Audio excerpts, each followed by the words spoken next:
Hello everyone, welcome back to my channel. In this video, I'll show you how to use Google Photos on a Mac in 2026. First, open Safari or Google Chrome on your Mac and go to Photos Google.com. Sign in with your Google account if you are not already signed in. After signing in, you will see your Google Photos library. All of your backed up photos and videos will appear here.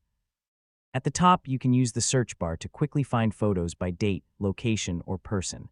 On the left side, you'll find sections like Photos, Albums, Favorites, Videos, and other collections. These options help you organize and browse your photo library more easily. To add photos from your Mac, click the plus Create and Add Photos button in the top right corner.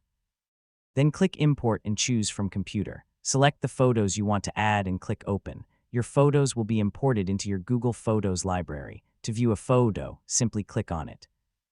You can zoom in, share it with others, edit it, download it to your Mac, or delete it if needed. You can also create albums to keep your photos organized.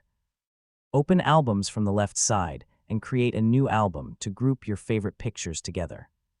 Google Photos on a Mac allows you to import, view, organize, edit, share, and download your photos from any browser. That's it. Now you know how to use Google Photos on a Mac in 2026. Thanks for watching. If this video helped you, don't forget to like, subscribe, and turn on notifications for more Google Photos tutorials. See you in the next video.